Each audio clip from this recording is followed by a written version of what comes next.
how this whole thing is set up is huge. So the quicker the players can turn their shoulders and set the racket, less is going to go wrong. And it's critical, especially for young kids, if they got to change things, that the preparation, because A kind of leads to B, B to C, and C to D. So if you prepare late, a lot of things are going to go wrong, and I'm going to explain kind of what goes wrong and what we want to try to do. Okay, right off the bat.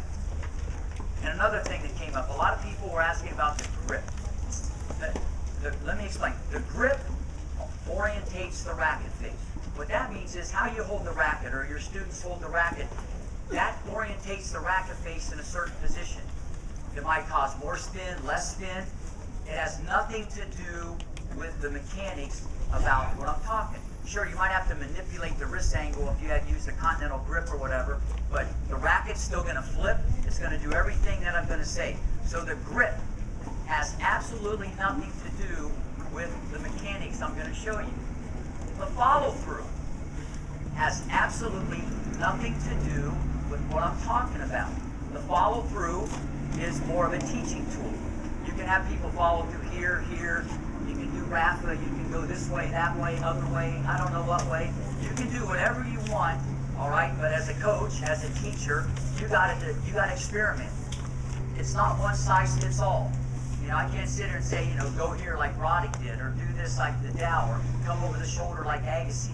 You got to figure that out, because the follow-through, what I would do is I use that as a teaching tool. And I figure out that day, on that shot, with that person, do I need to change the follow-through, or do I use it as a corrective technique to get them to hit more spin, less spin, whatever. And that's why it's hard to look at a photograph and say, look at that follow-through. You don't know how fast the ball came. You don't know where the guy was standing. You don't know where he was hitting it.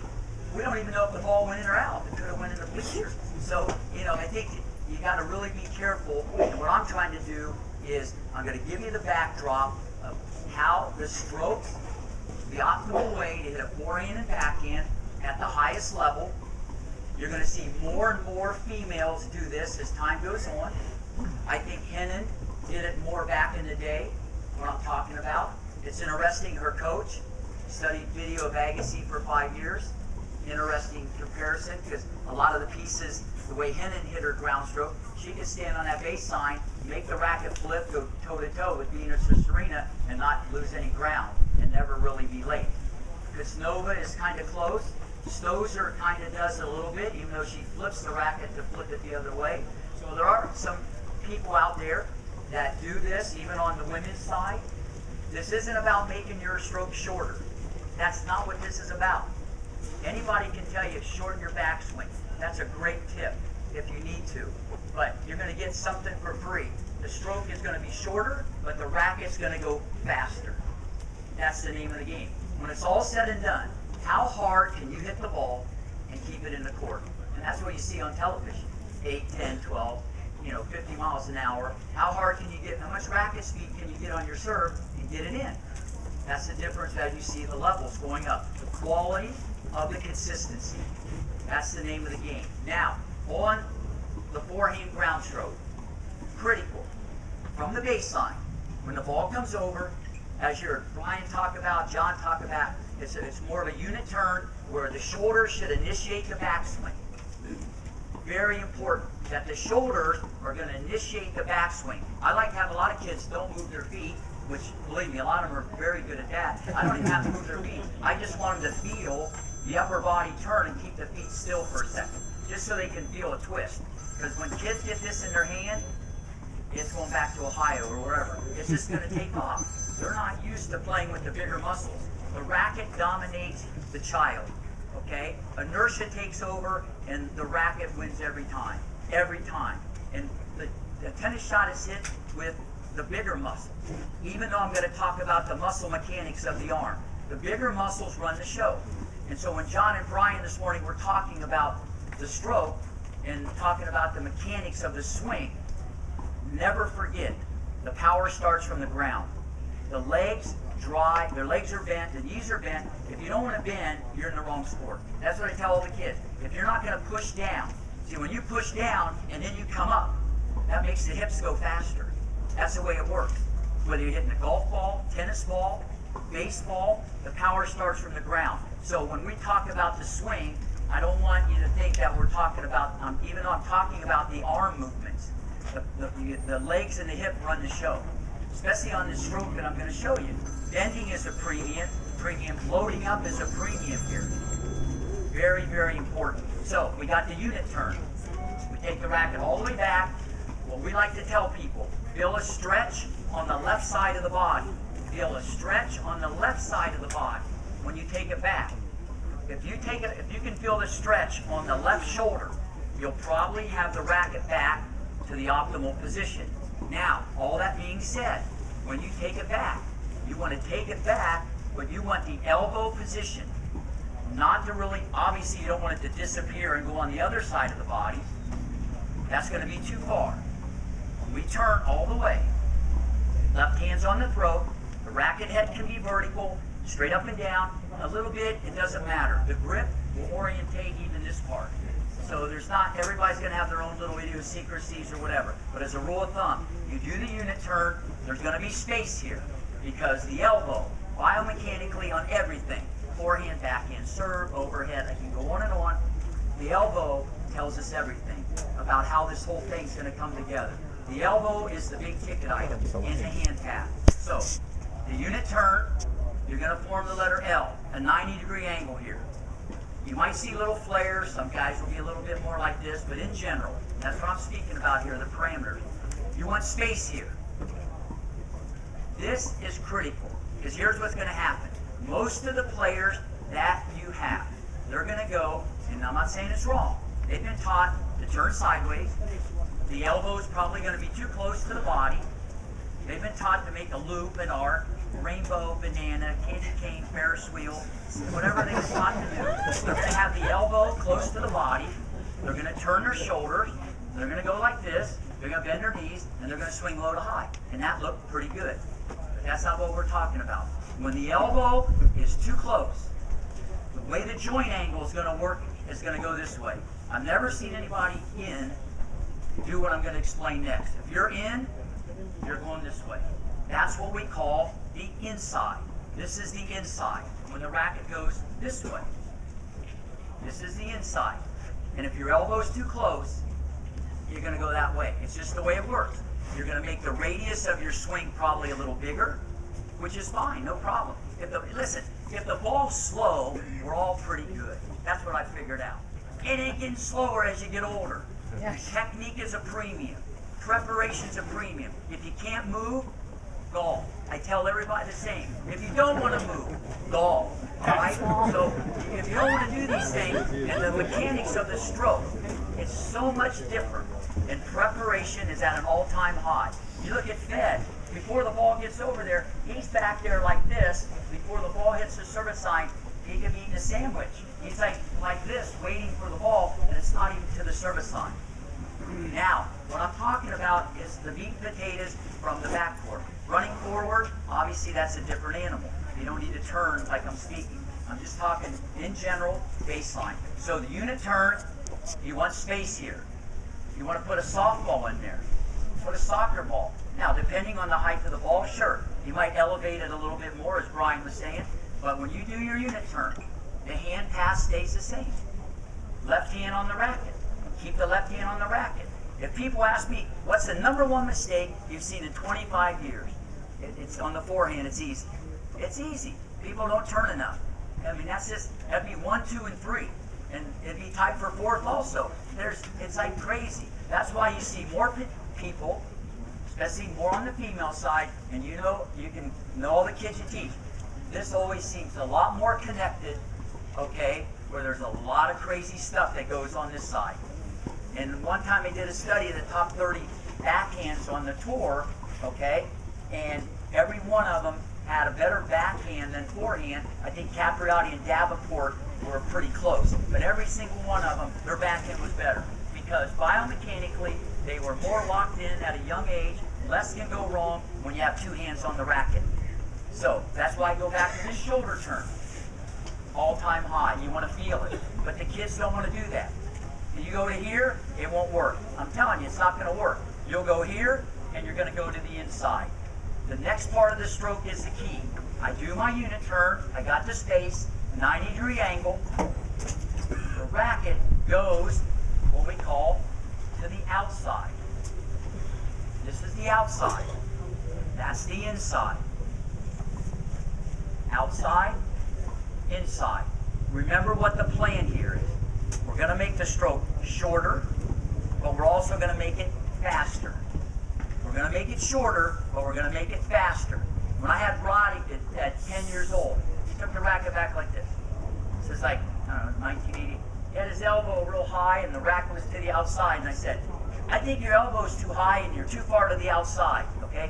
I'm glad he didn't listen to me, all right? So anyway, he put the racket there, and so he was in the neighborhood, and as time went on, his stroke could be adapted to the speed of the game as he got into pro tennis and so on. And there's many people, even if they're the best junior in the world, you know, they got a helicopter going on here. They might even be playing pro tennis, but it's not world class. And we need to demonstrate or recognize there's a difference between great and good. There's a big difference. I mean, everybody has like a good forehand on the tour, but there's great. They're special. Special doesn't break down as much biomechanically under pressure. So you got the unit turn in this position. Now, when you do the backswing, and Brian said it great, you almost have to chop it up. If you want to teach someone, if you say, do the unit turn and shape it to the outside, and if you watch tennisplayer.net, you know, I talked about tapping the dog here, all right? Don't tap the giraffe or don't pet the dog because the wrist is in the wrong place. You're going to tap the dog, and I'll get into that in a minute. You almost want to chop it up. Many students, if you want to teach this, I would go A, B, and then you have them pull the racket, which I'll get into. If you try to do it all at once, one stop shopping, one bite, it's not going to happen. You're going to go like this, and when they shape it, they're going to go that way. It just doesn't feel natural. I've had kids go like this. A, B, B, pull. A, B, B, pull. A, they did two B's. They tapped the dog twice. They really liked the dog. They went A, B, B, pull. Because they didn't have time to go the other way. It's all physics. The racket head has to be above the wrist. The racket head's above the wrist. You watch any of these guys when they hit the forehand. You watch any of these guys when they hit the forehand. If they don't pull, if they don't do this at the right time when the head's above the wrist, it ain't going to work.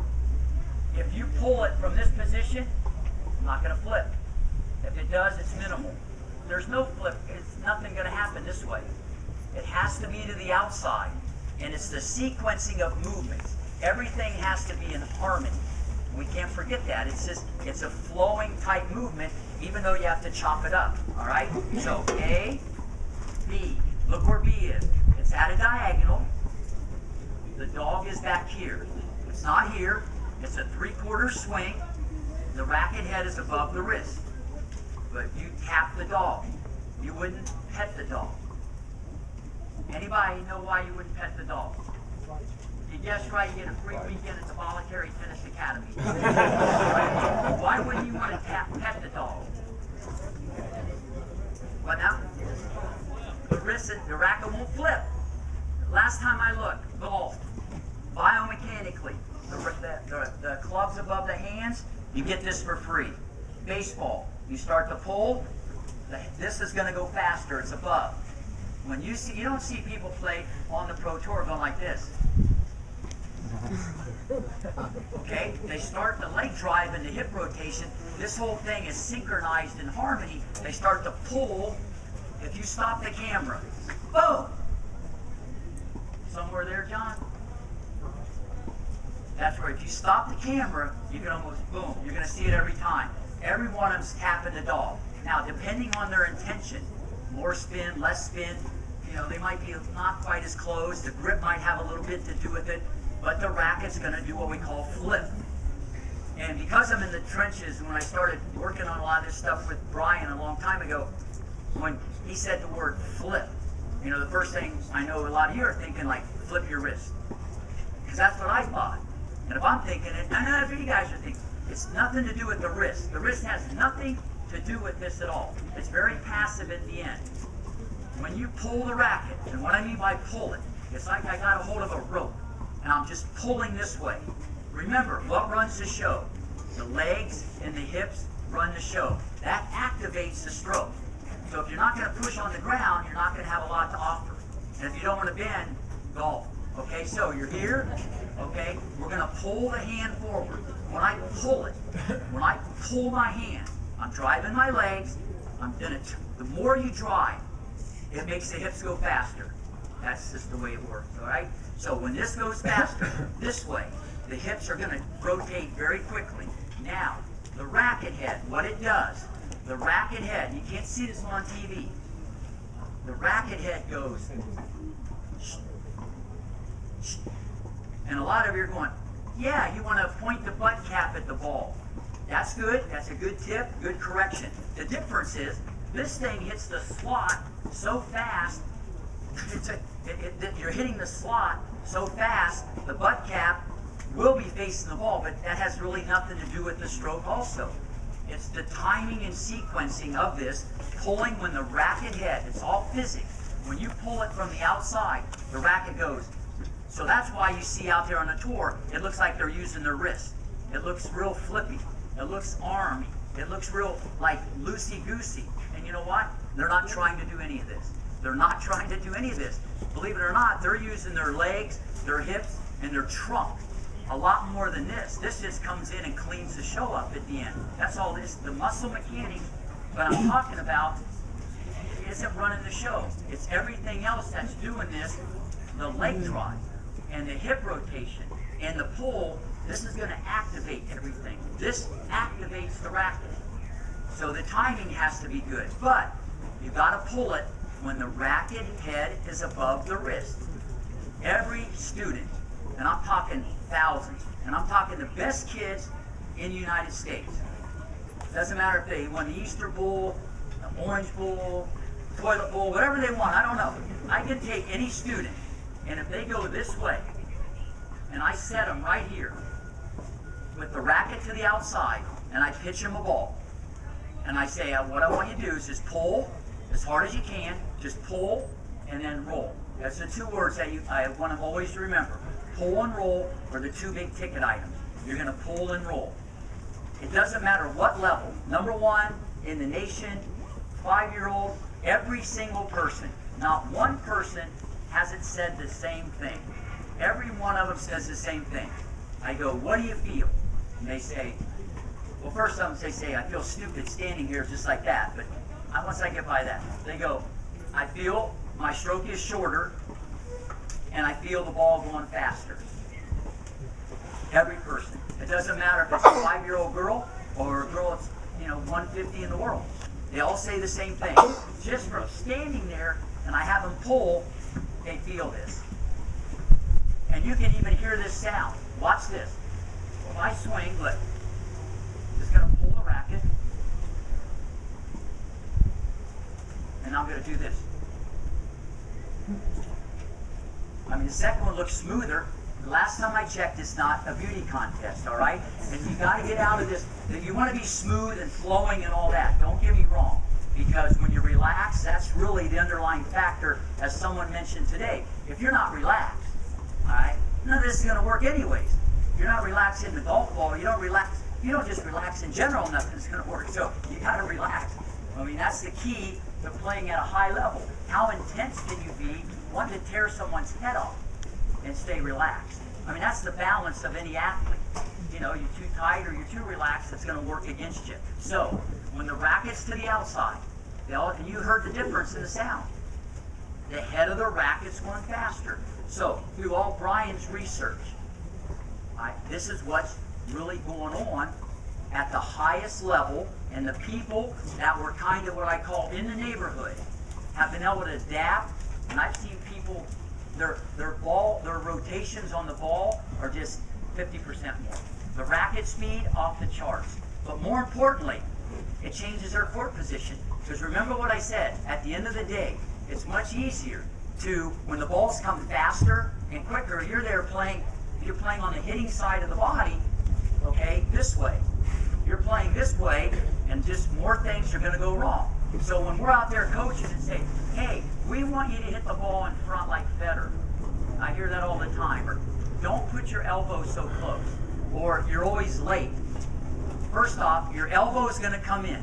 If you're going to swing from this position, and you can do it. I mean, you can win Wimbledon. I'm not saying you couldn't. I mean, on the men's tour, you can't. There's no way. You can swing like this, but you're never going to hit the ball out here. There's no way. It's impossible. The elbow's got to come back in because you're swinging in a semicircle. These guys are playing on this side of the body because they have no choice.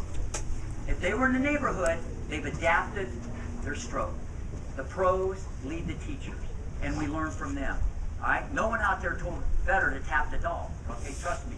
But this is what we kind of put together, a methodology of how to do this. So in a nutshell, rewind it. There's a lot of stuff I want to get into today. Your unit turn is critical, and you got to get space.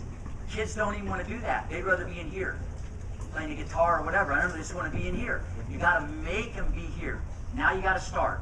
Now from here, if you can have them shape it, like Brian was saying, just get elbow extension, that's great. Because you wouldn't tap the dog like this.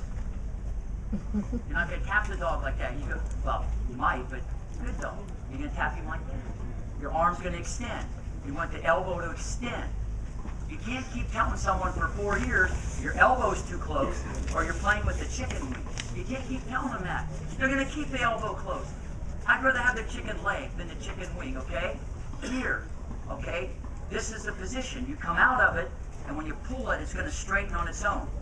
If you relax and you pull the hand, the racket head goes down and back. That's what we call the flip. And it hits the slot just so powerful. And then at the end, when they pull, the elbow position, and it wasn't talked about this morning, one of the biggest problems, some people can do this, and they make it flip, but then they bring the elbow back in. The key is maintaining this elbow angle to this position. And there's 25 corrective techniques that I could talk about. We don't have enough time just when I see these things occur. But the key is maintaining that elbow angle here and turn it over. And you can say, well, that kind of looks like someone I know. Okay, and this is what happens. Same thing with Nadal. People have no idea how Federer's and Nadal's forehand is so much alike, you have no idea. And a lot of you are probably going, what the heck was that about? Would you agree with that, John? That's what I meant, fundamentally. You're going to see Rafa, same thing. He pulls, arm is here, racket head's above, the flip, when he pulls, way out here, his arm's there. Because he's hitting more topspin, okay, and always this is a flare. That's window dressing and has nothing to do with anything. Nothing to do with anything. But all these guys are much further in front. Now, it was talked about this morning a little bit about the heavy ball.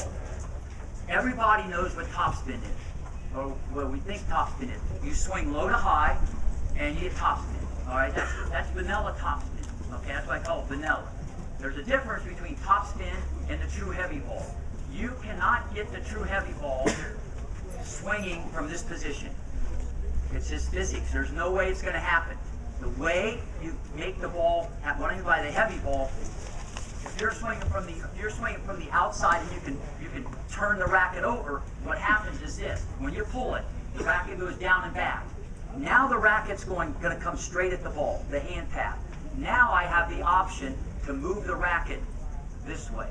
I can move the racket vertical, and that's what you see. They turn it back over. It hits here, and they turn it back over the other way. If the racket comes from this position, you got to manufacture the topspin. You can still hit topspin, but it's not going to be the true heavy ball if you don't have the flip. And that's just the way it is. So you get that for free. You're going to get more spin and more power with this stroke. And if the balls come faster, it's easier. And if you want to hit the ball on the rise, it's better than someone saying, shorten your stroke because the ball's coming fast. You can shorten your stroke and go out there and play like that, but it ain't going to work if you really want to develop. And the reason why this is a problem, people want to take the racket back farther, all right, and if they can do it halfway decent, they stick with it. It's very hard to change muscle memory. It's been my experience just teaching just all kinds of ages and levels and seeing it every which way. It's so hard. And so you just do the best you can. And the reason why this is critical, I just feel, unless they change the rules of the game, it's going to get faster and faster. And stroke mechanics will be at an all-time high. And people should be willing to change. I mean, they change the mechanics all the time on the golf tour. I mean, they're changing their mechanics all the time. But I just think since you have, as a role model and a teacher and a coach, you have so much influence over who you got in front of you. Now, if it's a poor old lady, she might not want to do this probably. They might want to try. You got to make that call. That's your decision. I'm not telling you to do it. And there's people I teach that swing from here. They don't want to do it. They're not going to have the best possible forehand they could have had. I'm just saying, it's never going to be optimal. But they can still be very good. There's nothing the matter with that. Now, when you pull their hand, back to this. When you pull the hand, the racket flips. At the end, you want to think roll. And I've put this in some videos before. It's the same concept. It's like turning a doorknob. All right? So you're going to pull and just turn the doorknob. Pull, roll. It's not this. It's not with the wrist. And Brian explained this so well. It's from in here that's going to happen. It's not the wrist. You see this stuff on TV. It looks like they're doing this. Believe me, they're way out here, and it's not with the hand. The hand path is critical, but it's not this stuff that occurs. It's all coming from in here. That's the stroke. So you want to think pull and roll, or you want to think pull, turn the doorknob. Or have you ever seen Karate Kid Part 1? Pull, wax on. Right. Some of you might be too. So pull, wax on, out here. I'm not going to get into over the shoulder, over the head, into the left pocket, around. There's the intention of where you're at on the court, the speed of the ball. There's so many mitigating factors that go into the follow-through. As a coach, you got to figure out, try this, do that, ba, ba, ba. It's so situational, it's not one size fits all. So, recap, forehand. Unit turn, keep the left hand on the racket, all the way back. This is key. From a teacher's point of view, we found out less goes wrong.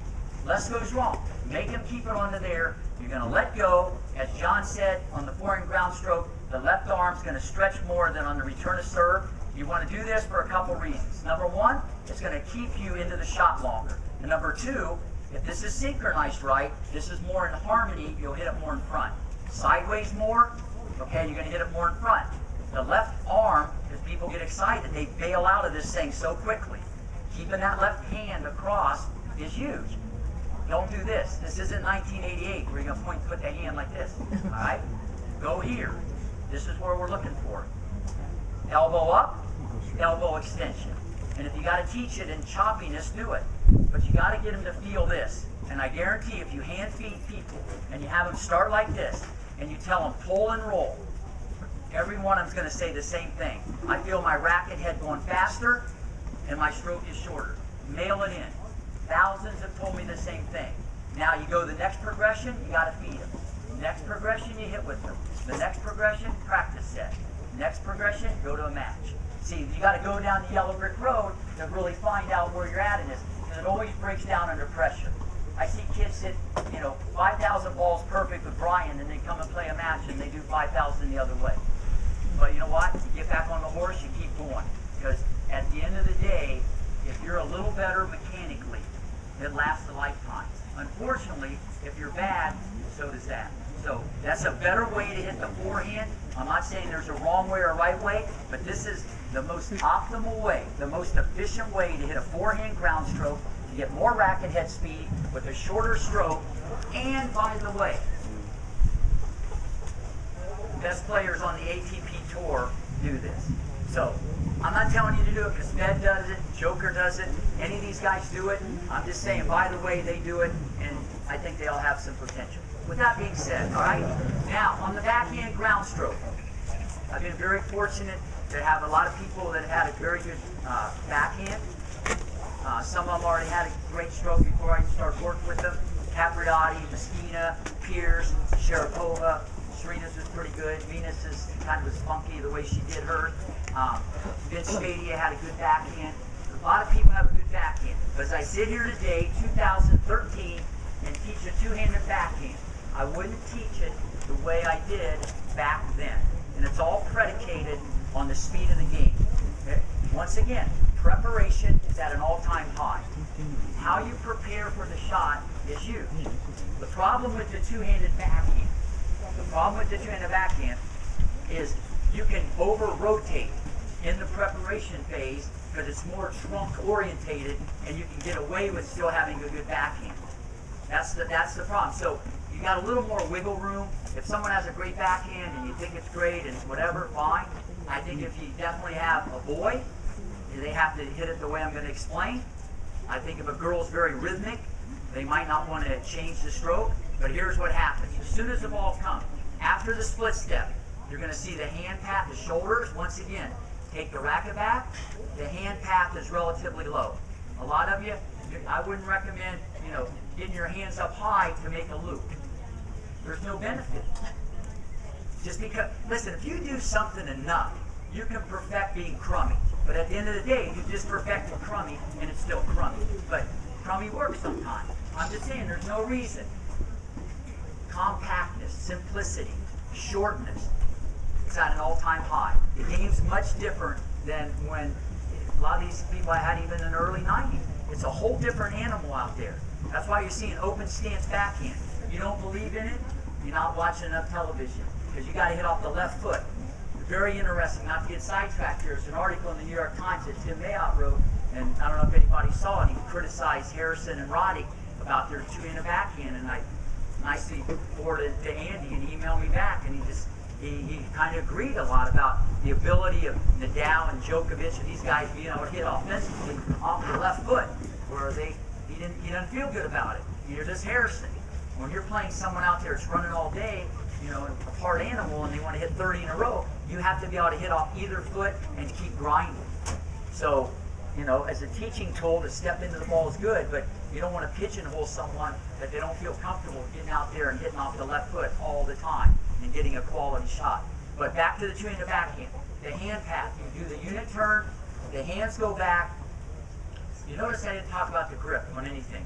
There's a lot of different ways to hold the racket. This really isn't about the grip. As I said, this does orientate the racket face. So as a coach, teacher, you should always look at the grip, because that could be why the balls are going up or down or right or left. So the grip does play into this, but not into the stroke mechanics. Okay, it just influences the racket head. So you take it back. You want to feel a stretch. Here we go again, in the right shoulder. I want you to take the racket back. We want you to take the racket back as far as you can. As far as you can, the left arm, it's going to be straight, but it's going to be relaxed. It's going to be straight, but it's going to be relaxed. As far as you can. But notice when I said as far as I can. It's not as far as I can this way. It's not as far as I can that way. It's when I take it back as far as I can, where's the racket going to? Outside. The outside. Remember what the plan is. We're going to reduce the radius of the swing, and we're going to make the stroke shorter, but we also want to make it faster. That's the name of the game. That's why you see Murray and Djokovic, Wimbledon, they're just going boom, boom, boom. Someone tracked his feet. You can hear it through the speaker over there. Watch. And if you watch Agassi, it looked like at the end of his career, it's like he's just standing there.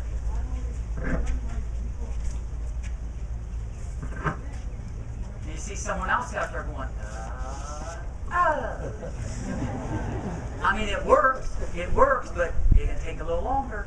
That's all I'm saying. And it's efficiency of motion. So, right arm, all the way back, straight. And this is key. Back, not here. If you're 80%, 70%, you're going to do what we call bubble loop. Not that you can't do that, but that's not the stroke we're talking about. If you're going to do something like this, all right, and the elbow goes behind, then that's just kind of a lefty forehand. Nothing matter of fact, you can do that type of backhand.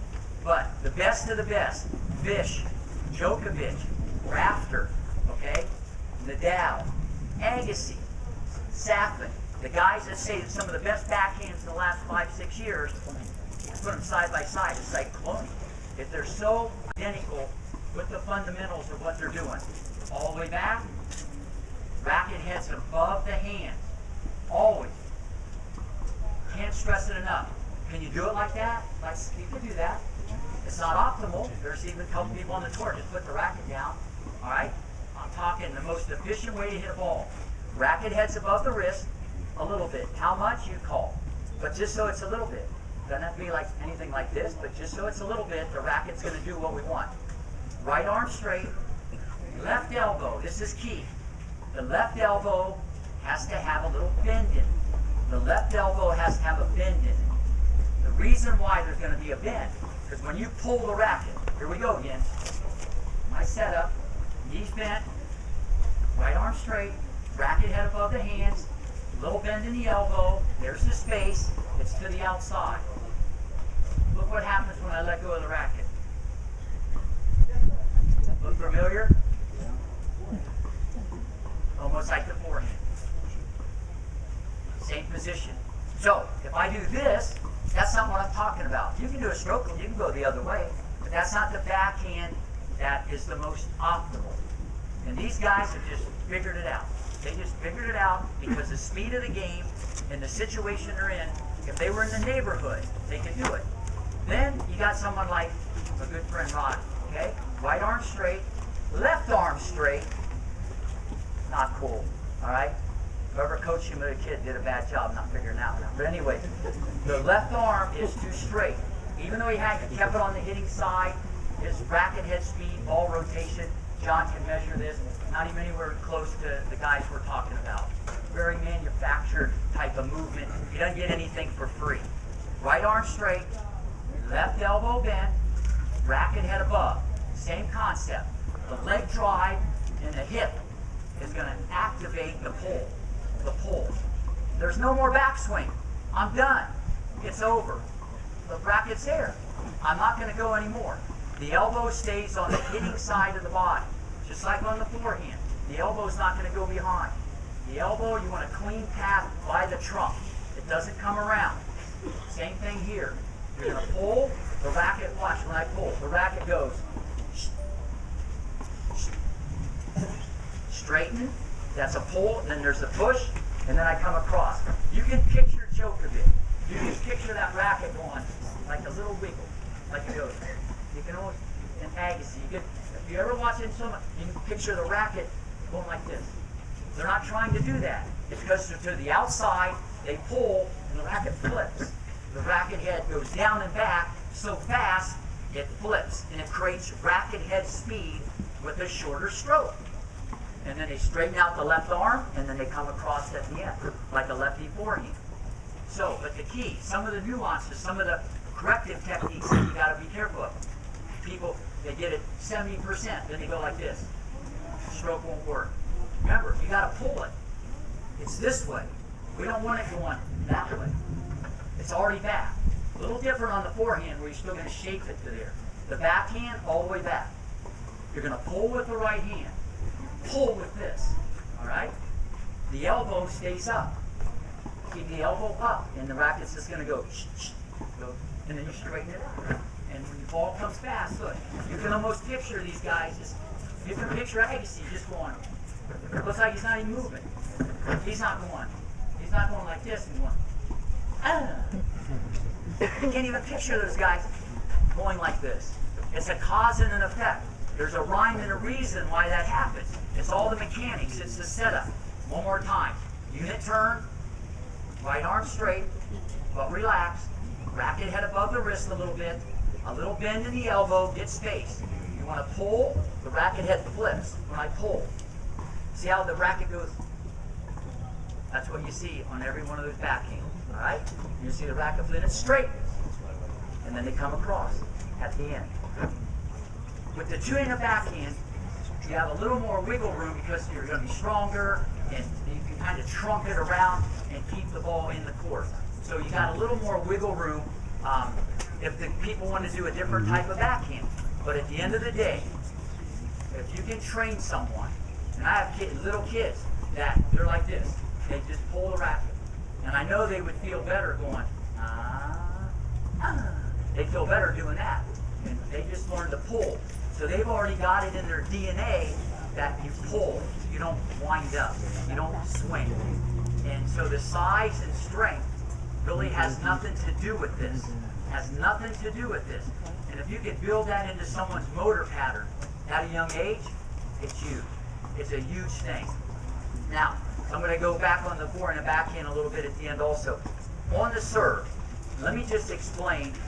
And if anybody here has a question, just raise your hand in the chat. Fire. Could be overcome with the grab. What now? One hand. Yeah, this is, it's different. I mean, I can explain. I'll do that at the end if you want me to talk about what really happens on a one-hander. But it's a whole different swing. Has nothing really to do with the flip. Like, the one-hand and backhand is a totally different swing.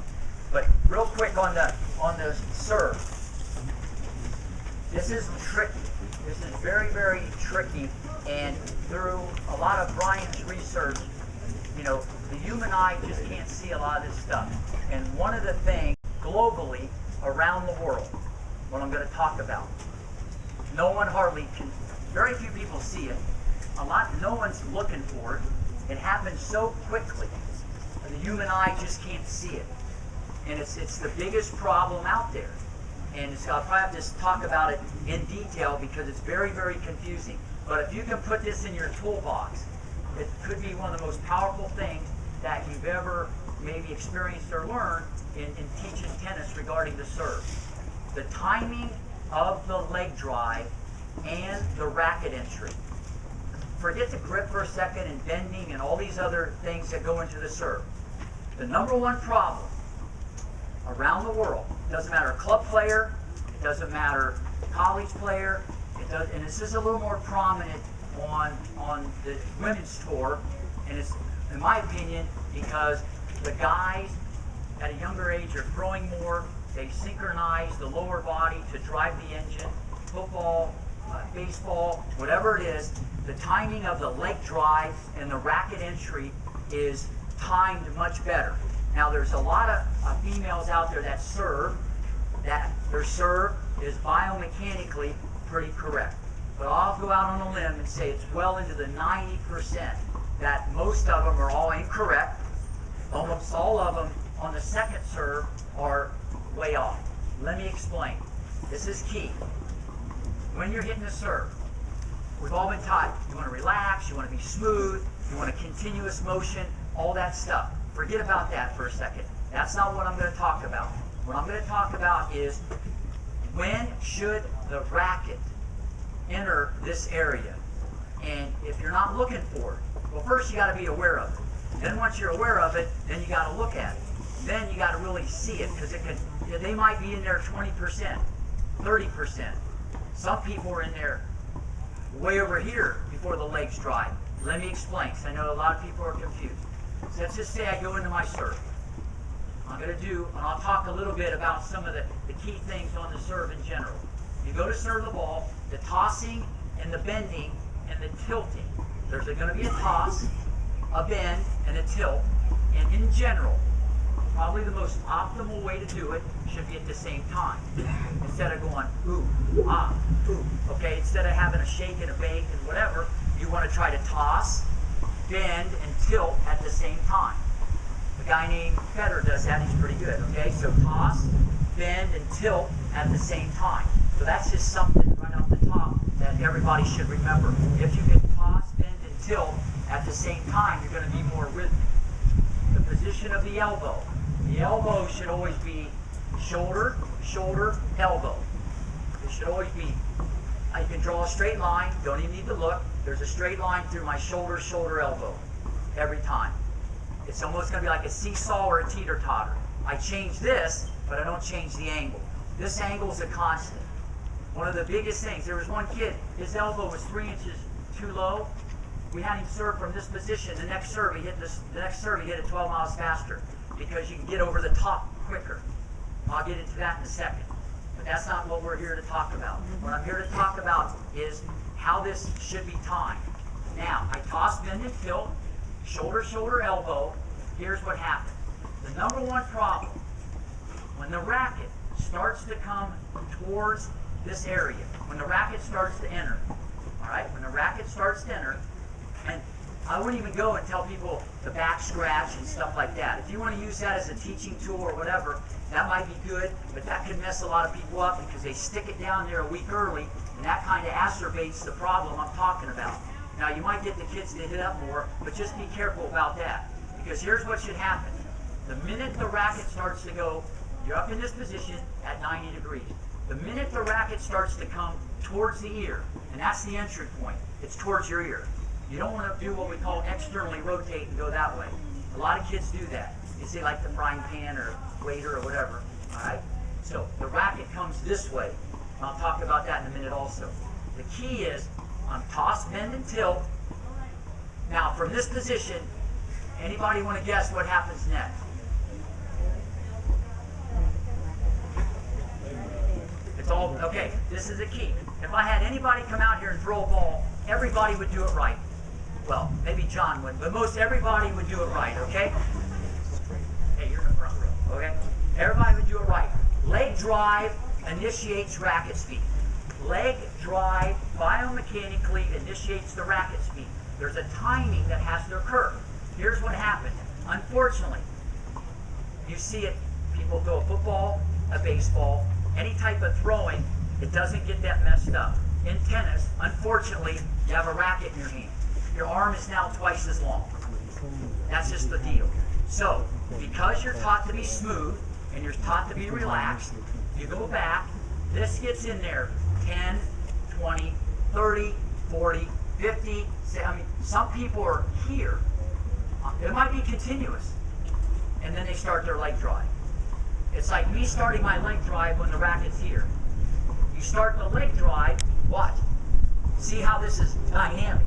Look, this is dynamic, okay? That's dynamic. Now watch this, same thing. It's dynamic. The leg drive initiates the racket as it comes in. So what we found out, and this is huge, so many people serve, it just went off the charts just by this. But you got, this is the only thing I look for. I don't talk about the ball toss unless they're tossing it like in a tree or something. I don't even get into that. This is the #1 culprit. Even if they start their leg drive here, I don't know how much power they're losing. Ask Brian if he could ever measure that. It's huge. They start the leg drive too soon. Now, the great Venus, as people say, you know, it says great serve, whatever, whatever. Not true whatsoever. Serena does. The timing of it is almost spot on, even though on her second serve she's in too soon. Here's V, all right? She does her thing. Forget all the other things. Her racket is right there. Forget even in here. She's not only in too soon, she's on this side of her body. And then she drives her legs. And being 6'1", 160, this is why you see this come out at the end. And people on TV are going, oh, no wonder the serve's 68 miles an hour in the middle of the box like a nice little butterfly. Her head went this way, her leg went that way, her hip went that way. If you got that much linkage and you're that athletic as Venus is, and you drive as hard as you can from here, you're going to go in that direction. Try it when you go home. You got insurance. Okay, so from this position, and what I'm saying is, she probably could have hit 140 on her first serve. I'm serious, because you can't, you know, you got a body like that. That's a gift. And her second serve could have been 105, 110. It says second serve's in the 60-mile-an-hour range.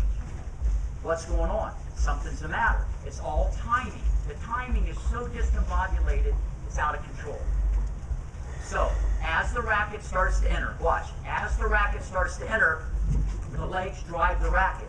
As the racket starts to enter the back, the legs drive first. What we see people leak. They leak in 5, 10, 15, 20, 30. We see them leak in there all the time. Here's the problem. You can still get it in. You can still hit it 100 and some miles an hour. You can get away with it. But the bottom line is, what did you leave off the table? What could you have had during your career if you'd have had more optimal mechanics? And this is a hard one to see because we're looking at someone and they're all smooth and relaxed. Perfect example. Tell me which one you think is a better serve. Player A, okay? Player B. A lot of people might think A because cosmetically it was smoother, it was relaxed, it looked good. My racket was down my back all the way when my legs started driving. On the second one, I built in a hesitation. And it was interesting, when you have a hesitation, because I'm getting into the correction now, you can't just say, Hey Matt, you're into your back too soon. Good luck, buddy. It ain't gonna work. You gotta, then how do we correct it? Here's what we do. We put you on probation, okay? I know some of you guys have been there too, all right? Put you on probation. We start you from this position. From this position. Why? I want you to get your house in order, all right? You gotta get your act together. We can't just tell you, slow the racket down, you're in too soon, good luck. It's not gonna work. Start the kids from here, 90 degrees, a little tilt, like a little gooseneck of the rackets like this. They're gonna toss, bend, and tilt, and all I want them to do is they're gonna drive the legs first. See, my legs go, this is happening first. If this is in, there, you're gonna lose a little power. Little power, little power. You can still do it. You're just driving too late. And no, I'm telling you, no one sees it. This is huge. This is a huge, huge thing. And through all Brian's research, I mean, the speeds that have increased and just how much better biomechanically so many these players have become. It's amazing. I was at the USPTA and there was 12 girls serving, and I was with all the coaches, and I just had, they're all firing, they're all 14 and under, and I asked the coach, I said, tell me who you think has the best. You don't want them doing that, they're too little. There's kids that have 5, 6 years old that can leap with the edge, they can pronate, hit top spin. You're building, to me it's actually easier, because it's like a piece of clay that you can just kind of mold. You gotta have a lot of patience, but you can mold it because there's no bad habits. It's just repetition, repetition, repetition. But back to the grip. If you have a continental grip, when you go back, the racket, if you have the right grip, you got a chance, when the racket comes in, it's going to come, the edge comes in. If you notice where the edge is going, if I did this in real slow, you're going to see it. The edge comes towards the ear, right towards the ear. As I drive and rotate, it goes into that back area.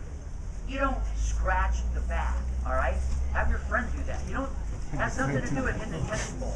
It doesn't scratch the back. It just kind of checks out that neighborhood a little bit. It flares in and out. The racket stays on the hitting side of the body. Here we go again. Hitting side of the body, hitting side of the body. One of the biggest culprits on the serve, because they want to get, they have their feet far apart. They over-rotate this part, too much twist. The racket goes back here. Now they got to come all the way around. You're going to see every top player. And when you teach a lesson, stand in different places. Stand on the side. If I'm teaching someone and I'm on the side, you want to look for the racket going right down the middle of the head. That's where the racket goes. If you watch my racket, I already know where it's going to go when I swing the racket. If you're looking from the side, if you stop the camera, you're going to see it's right down the middle of the head. All right? If you're looking from the side and I'm serving, you're going to see my racket's not way over here. And you see that all the time. You know what? You can get a $1.05, $1.10. You can still get away with it, but it's not optimal. You're never going to see that at the highest levels. So it seems interesting that a lot of this is predicated on people want to make things bigger and longer because it's more effective, because the kids don't have strength or they don't have maybe the power to do things, so they overcook a lot of these swings, and we don't want that. So once again, the continental grip, when you have this grip, when you come in, it's going to be able to stay on the edge. If I had an Eastern grip, like maybe a lot of you teach like adults, whatever, and they say, well, I want to get a better serve. If they don't change the grip, it's not going to get better. It might become less crummier, but it ain't going to get better. There's no way. Your racket's going to go this way. The racket's going to go that way. And you're not going to get anything coming out this way. And you're going to pronate. That means your forearm's going to turn too quickly as you go forward. There's nothing left. If you've got the right grip, edge goes in, edge goes out, edge comes back in, boom. And then you can break it off at the end with the good pronation. So the grip is critical to learn to speed and spin. You'll never be able to kick the ball or really spin it if you don't have the right grip on the serve. And this is a huge thing, especially for some of you that people want to have their serves better. Now, if they just want to get more in, that's okay, but there's a ceiling if you're going to just use an Eastern grip. I can't stress that enough. Now, circling back. How are we doing with time? Anybody have time? Thank you. Circling back. Let me just go through this. On the forehand ground stroke. One more time. Ball comes over. Unit turn, right away. Keep the left hand on the racket. Space, 90-degree angle, forearms parallel to the ground. Don't look at my racket or anything, just so you're in the neighborhood. The key is this, whether you're gonna go to there or you're gonna shape it. Because it's all about the hand path on this side. It's all about the hand path, where the hand is. And then when I pull the racket, when I pull it, the racket head has to be above the hand, or it's not gonna work. I mean, you can hit it over, but it's not gonna work. Remember, anything with a stick, a club, a racket, when the head is above the hand, when you start to swing. See, the problem is kids, where they don't like that feeling. They're going, wait a minute. That feels much better to do it like that. So they'll put it there too soon. Or you'll see the club player, she'll just go, she'll want to do it like that. This is safe. That's scary. Scary's good. Halloween's coming up. Remember that. So racket head above the wrist. When you pull it, the leg drive, the hip rotation, it initiates the racket speed. But when you do this, you got to keep the elbow in this position. And then you're going to turn it over. It's nothing about this. It's not flipping the wrist or anything like that. If you don't go to the outside, you're not doing the stroke like Brian and John were talking about. And all we're saying, this is the most optimal way to hit the forehand. This is where the game's going. I even think the USPTA should plug this into the whole testing. This should be a staple, because to come to seminars like this and to pick up snippets and stuff like that, like Brian said, there's more nuances. There's so many little things involved in this. I'm just kind of giving you the parameters. I'm not putting on a lot of the A1 sauce or anything like that. This is just kind of the parameters of what to do. Now, some of you are going, yeah, I know all that, or I do that. I don't think so. It's not anything to do with shortening the stroke or keeping on the hitting side. It's more than that. This whole thing has to be synchronized, so you got shape, and you got to pull it. The number one problem is the kids all want to go like that. You might think it's right from there. It's not. This has nothing to do with what I'm talking about. If I pull it from there, that's wrong. You got to pull it when the racket's at this angle, not that angle. It's not going to flip. Remember the name of the game. Stroke is shorter, the racket head's going to go faster. And you can try it yourself. You have someone feed you the ball. Just go like this and have them feed you the ball. Just pull and roll. You can see how that's a lot different than me going like this. And they've done it out of necessity. And when the balls come faster and the balls come quicker and you want to hit on the rise, this is easier. So you're already waiting for Easter Sunday. You're already waiting for what's coming down the road. This is junior development. It's not junior final destination. I don't understand. Well, yeah, I'll get to that later. I'm going to change the grip when they're 12. And I'm going to do the stroke. It's so hard to change. Trust me. And I tell the kids that it's going to be hard to change. And I just said, this is the way I'd like you to do it. So the unit turn, you got the space, left hand on, you're going to go to the outside, you're going to let the leg drive and the hip activate this whole thing, you pull. Kids don't know what a pull feels like. They're used to a helicopter back here. They're used to doing this. They're not used to pulling. They're going to pull, and then at the end, the word is roll. Someone asked me today, Rick, how can I have the kids learn to hit more topspin? I said, listen, what I would do right off the bat, I tell them don't stroke it, don't hit it, don't smack it, don't crush it, don't kill it. Tell them to roll the ball over the net. You'd be amazed if you work with little kids. If they get the ball on the racket, they're thinking one thing, I got to hit the ball over the net. If they try to roll it over the net, they hit the ball totally different. Change the word in their head. It changes everything. I'm just telling you, because I know that a lot of these things to go around the bases a lot quicker to get kids just to experience of how to get things done a little quicker. Two-handed backhand. Ball comes over, your hands go straight back, racket heads above the hands to the outside. Right arm is straight, left elbow should be a bend. You're going to drive with the legs and hips. You pull. Once again, the racket flips. Okay? And you can picture Djokovic. You can picture the racket going. You can picture what I'm saying. You see that little wiggle. And that's the flip. It makes the racket go faster. You pull, the racket's going to flip, and then you straighten out like a lefty forehand, and then you come across at the end. very, very important. I can't stress enough the preparation here and the preparation here. As Brian said, those are the big ticket items if you want this thing to evolve. But the best way is to do this in progressions. If you chop it up, it's the best way to learn. Remember, I told you, the one girl went A, B, B. She went up to Hilton Head for like a week. She went out there and went A, B, B, boom. And she did like 10, and Stan Smith goes, I have no idea what you're doing, but it surely works. All right? Stan. Yeah. She goes, yeah, I've changed my forehand, because she's 8 in the country in the 60s. She swung from here. She's going like that. And then she ended up working with Brian for 2 weeks. Her forehand's like just amazing. The difference in her stroke. All we're saying is you're going to be the best you can be on the forehand or backhand. And if you don't relax, it don't matter. If you don't move your feet, it doesn't matter. If you're not a fighter, it doesn't matter. This is only stroke mechanics we're talking about. And everybody has to get into the toolbox and try to learn some of this stuff, because this is also what's going on at the highest level.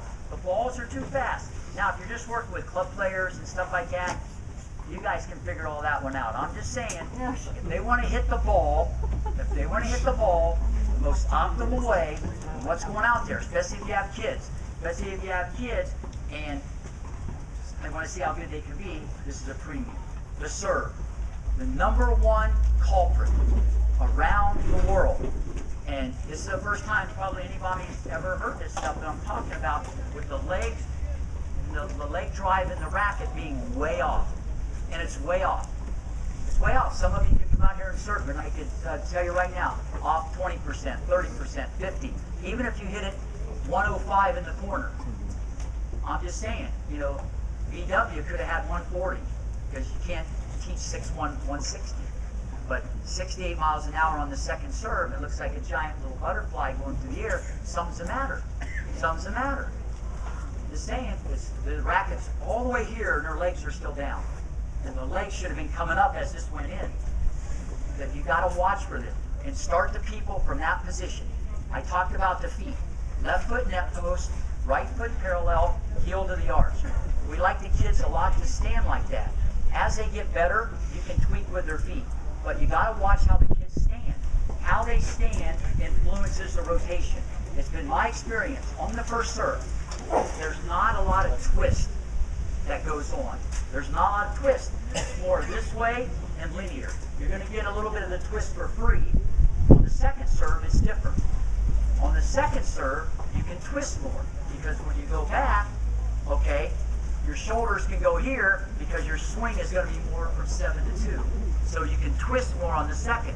But on the first serve, you know, forget Stanford's and a lot of guys that used to serve. You're seeing all these guys today, the best servers, it's all this. It's all forward rotation. It's all here. It's all forward rotation. They're not serving like this. There's very little twist on the first serve. It's all back and forth. It's a linear cartwheel, back and forth. And that's what we like to do, is put the kids in that, so whatever they get, they're building in a real good base package of mechanics that is going to make them very, very explosive. I can't stress it enough.